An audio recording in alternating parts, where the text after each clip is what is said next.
Hello and welcome to Game Changer. We created this show to inspire you with topics about coaching, overcoming perfectionism, mental hacks, positivity, and more. We endeavor to bring you the most unedited and authentic content you can get so that what you see is who you would end up meeting if you ever met us out in the street or worked with us in person. We have live shows airing every Wednesday at 3:30 p.m. Pacific Standard Time, and we bring on occasional guests to talk about their business and what inspires them. Together we inspire. That's our motto here. And my name is Daniel Connor. I am the owner of Connor's Coaching, which is the company that hosts this channel. I'm also the host of Game Changer, and I'm a certified professional coach. I'm a leader in my local International Coaching Federation chapter, and I am an energy leadership master practitioner, which means that I help people overcome and grow their consciousness around topics of perfectionism. And perfectionism sucks. It just sucks. Sucks lemons, if you will.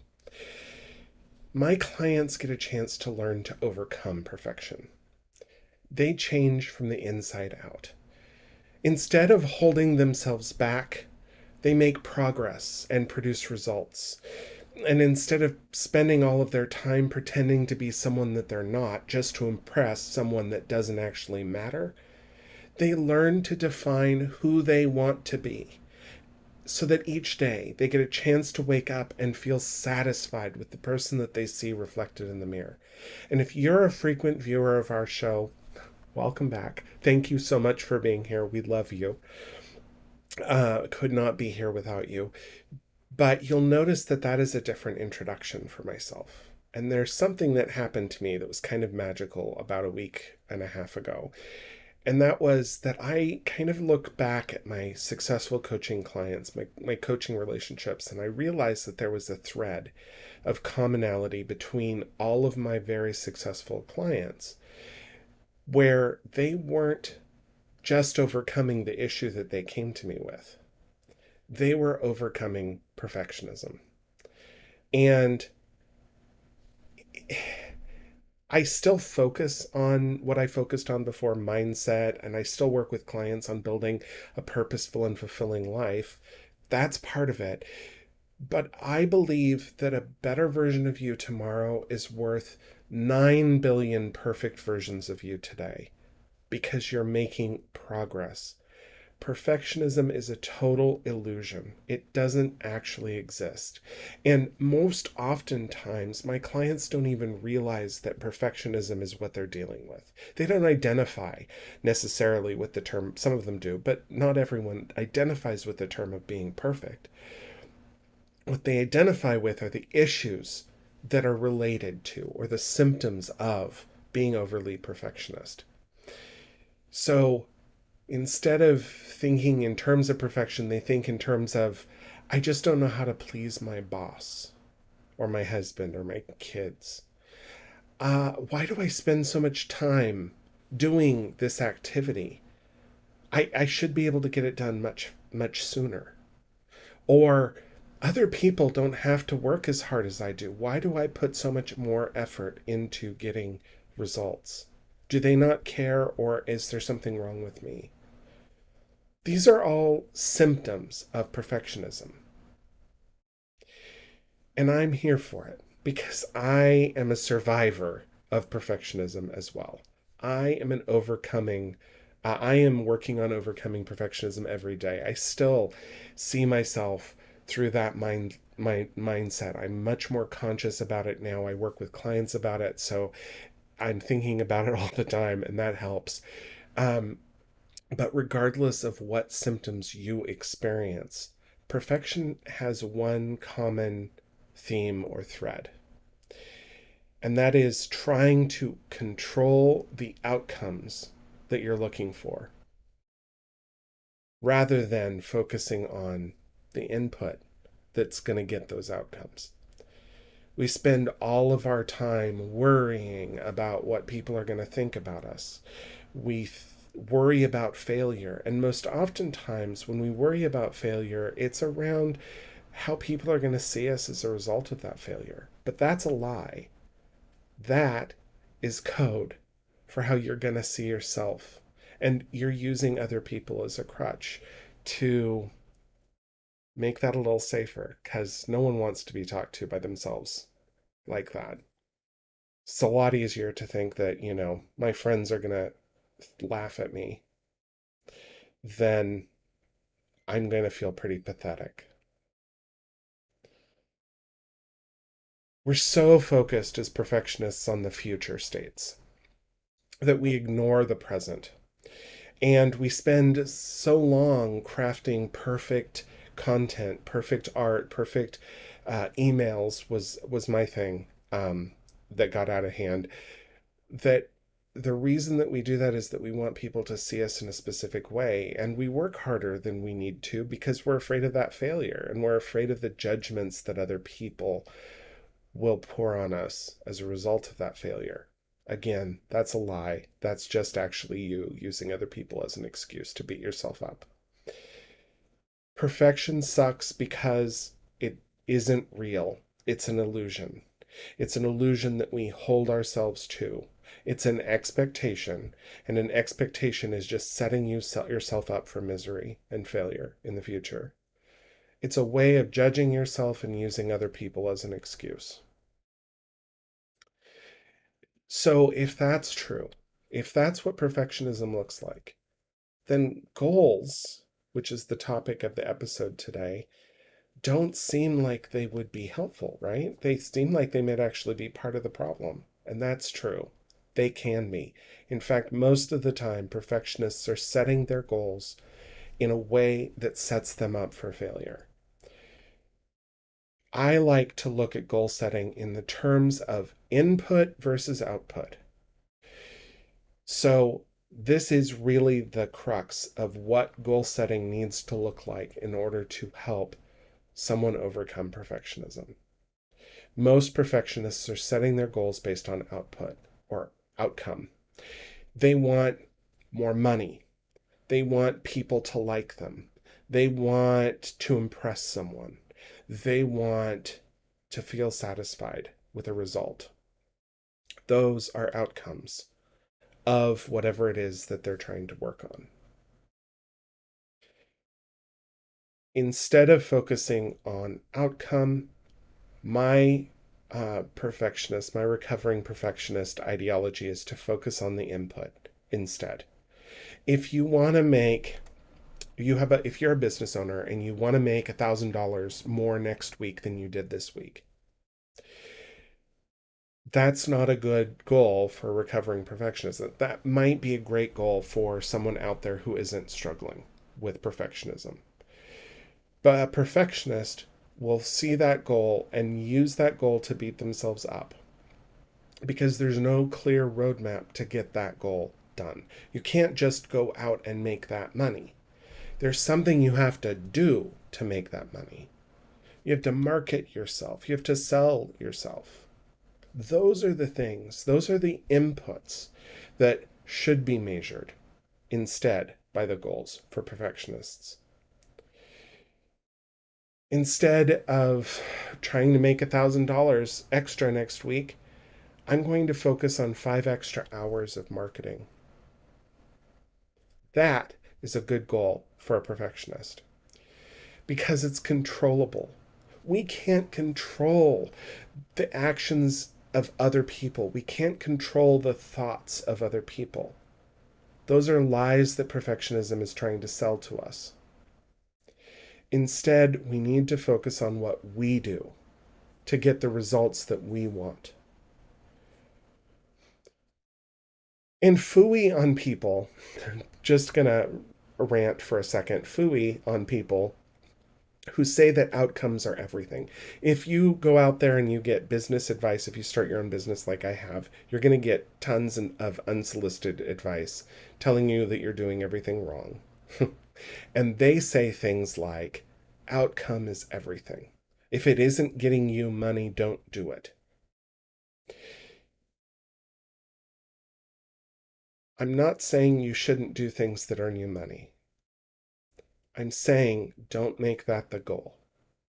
Make the goal the thing that's going to get you the money, not the money itself, not the outcome. Don't make the goal, I'm going to impress someone. Make the goal, I'm going to shine authentically with this person. Because those are controllable. When we focus our goals on the input, we're focusing on things that we have control over, that are actions that we actually can take. And again, I'm talking about overcoming perfectionism here. And if you don't struggle with trying to control what other people think of you, how they treat you, how they're going to behave, if you don't focus on that, then you're not a perfectionist. Perfectionism isn't the thing that is holding you back. And sorry, because this content isn't going to be relevant to you then. But all of the perfectionists I know could really benefit from a few simple ground rules when it comes to setting healthy, reasonable, and sustainable goals for themselves. And by doing this, we're creating habits around goal setting that will help us overcome perfection in a long term situation. I no longer set goals based off of how people are going to treat me, how they're going to behave, how they're going to act, or whether or not they're going to hire me. Those aren't reasonable or sustainable goals for me because I am an overcoming perfectionist. I'm overcoming being a perfectionist, I should say. By the way, that's part of the reason that I do a live show.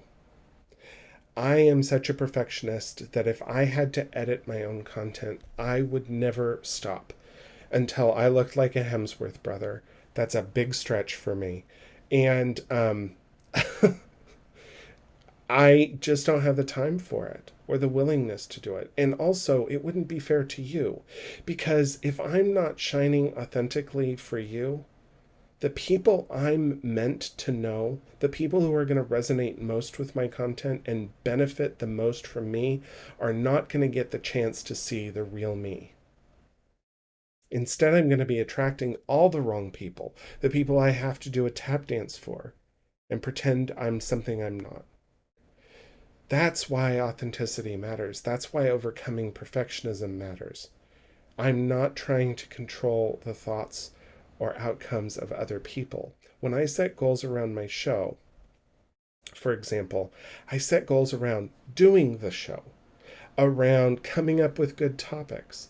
I set goals around reviewing my episodes so that I can see what kinds of changes I'd like to see in the future, which is part of my philosophy around iteration design. If you want to know more about iteration design, go check out that episode. It's I'm pretty proud of it, and it's also focused on overcoming perfectionism. But regardless of what my clients are struggling with, if they are struggling with perfectionism, they're always struggling to set reasonable goals. And we work really hard on changing them around. So I'm going to give you some free stuff here. These are the things that I work with my clients to do. The first one is to focus on what it is that you want. That's the outcome, right? I want more money. I want people to like me. I want people to not misconstrue what I mean in an email. I want to impress people with my writing. I want to do whatever it is. Those are the outcomes that you want. But what is it? The input. What is it that you need to do to get that outcome? Instead of setting your goal based off of the outcome, try to set your goal based off of the input. What is so I think that that makes a lot of sense, right?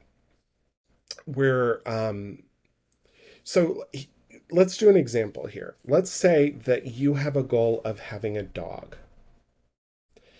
A perfectionist is going to have a goal of buying the perfect dog from a breeder who's already well trained and is the perfect animal.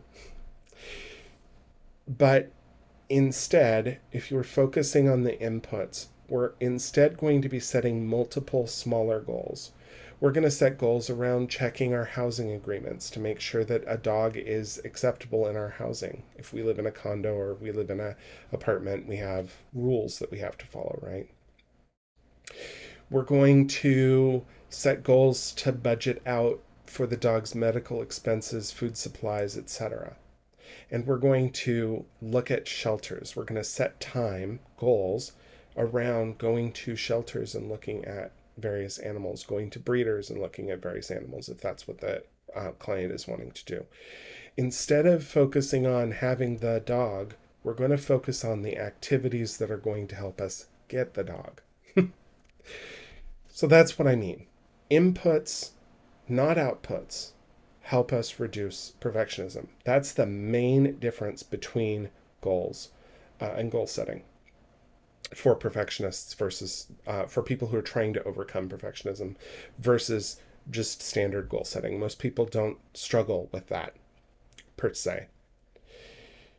The next thing is to use something that I've used. I've given this away in another show, a recent show actually, and that is to aim our goals. AIM, and that's an acronym.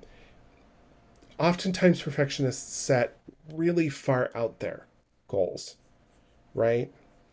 That instead of earning $500 this week, they want to earn $1,000, and sometimes that's way too far. It's not actually achievable, even though in their mind they've lied to themselves and said it is. So instead, we're going to focus on aiming for those outcomes. AIM, it's an acronym. It stands for acceptable, infinite, and moderate. There are three different ways of looking at the result. Acceptable is the bare minimum to make you feel like you have achieved this goal. I'm still thinking about the dog, so I'm thinking about the scruffiest, oldest, you know, sweetest probably, but maybe not the brightest dog. We had a golden retriever when I was a young man. We had a golden retriever, and he was just dumb. He was so happy to just be there and be breathing air. And we were happy he was still breathing air because he was not smart. So I was thinking about that when I was talking about this. When you're aiming, you're setting the acceptable, the infinite, and then the moderate. So the infinite, is all about the normal perfectionist goal. That's the $1,000 instead of 500. That's the actually maybe $1,000,000 instead of 500. Oftentimes, the infinite is what perfectionists shoot for every single time. People, when I finish writing this email, people are going to be blown away at how eloquent I am, and they're going to love me, and they're going to hire me, and I'm going to have to beat them off with a stick. The infinite is never where perfectionists should set their sights. Acceptable is the bare minimum to get where they want to be. So a good way of looking at this is I want to run a marathon, and I'd be happy if I ran a quarter of that marathon. That's acceptable. Infinite would be I want to run the marathon twice, and I want to win first place both times. uh, and the M is where we're actually going to land. And I use the word moderate here because normally it's medium point, but the problem with that is that there is a lot of distance between acceptable and infinite for perfectionists. We're going to instead use the word moderate for that M because it's going to be a step just beyond acceptable. At least while we're starting out with goal setting, we need to set our sights a little lower than we normally would, but a little higher than would just barely get us by. Again, if your acceptable goal for running a marathon would be that I'm going to run a quarter of it, then that clearly wouldn't be a really amazing result. You wouldn't just be overjoyed. So instead, but we still would be able to say we did it. Instead, we're going to set our goal to be just slightly beyond that acceptable. That's the moderate point. So instead of maybe a quarter of a mile, a quarter of the marathon, we're going to instead run half of the marathon. We also work with our clients around iteration, and this is important with goal setting because once you've run that half marathon, then you can set the goal for three quarters. Then you can set the goal for a full marathon. Then you could set the goal even further if you want. But it's about iteration, right? Each time that you set the goal, you're pushing yourself just a little bit past your acceptable to that moderate point. Next is SMART goals. There's tons of content out there about setting SMART goals. Remember when you're setting SMART goals, and SMART is an acronym again, it stands for specific, measurable, achievable, relative, and time bound. It's an acronym to help you remember the aspects that make a good goal. Remember when you're setting a SMART goal as a perfectionist to focus on the input that you need to get the result that you want. That's the aim is the result that you want, right? That's the output, the outcome that you want. So what do you need to do in your goal to set it so that you get to that outcome that you want? If I want to run a half a marathon, I better start practicing. I need to practice and do 3 or 4 times before the actual marathon. I need to actually do a half marathon. So again, there's tons of content out there about SMART goals, but when you're setting your SMART goals, focus on the achievable, that's aim, and also that you're aiming your goals at the input that's going to get you the result that you want. And finally, and this is just in general about perfectionism, the best way to help overcome the underlying root issue that perfectionism is always revolved around is to journal because it comes from your subconscious mind. Oftentimes, perfectionists are using the judgments of other people to weigh themselves. So, what does that look like? That looks like I want people to like me. My boss is kind of mean to me and I don't know how to make them like me. So, I'm going to work really hard on trying to impress my boss. Journaling about that is going to help you overcome those judgments because oftentimes when we're setting things like we're saying things like if I fail my friends are going to laugh at me, that you are not a mind reader. You don't get the chance to control the emotions or thoughts or opinions of other people. Those judgments that you're afraid of are coming from within you about yourself, and you're using your friends as kind of a metaphor for those feelings. So, journaling around what it is that you're afraid of, what you fear other people are going to think of you, and then turning that around and recognizing how that is coming from something inside of you, what you're afraid of yourself. Perfectionism is never about positivity. It's never about the kind of perfectionism that becomes an issue, I should say, isn't about positivity. So we're going to turn it around and we're going to focus instead of on the worst possible outcome during journaling, we're also going to focus on the best possible outcome. And we're going to analyze those negative judgments that we create for other people that we're going to and we're going to own those so that we can question why those are coming up for us, where they're coming from. Why am I so flipping mean to myself? That's a great question to ask in your journal. And finally, and this is kind of the nuclear result because you will see results if you do this step, and that is to hire a coach like me. I am, specifically a perfectionist coach if you can. That's my niche. I focus on helping people overcome their perfectionism to help them define who they want to be so that they can feel satisfied with the person that they see in the mirror tomorrow. But I'm not the only coach who can help people with perfectionism. Just because I say I'm a perfectionist coach, almost anyone who is an ICF certified coach, I can say this, anyone who is an ICF certified coach can help someone overcome perfection.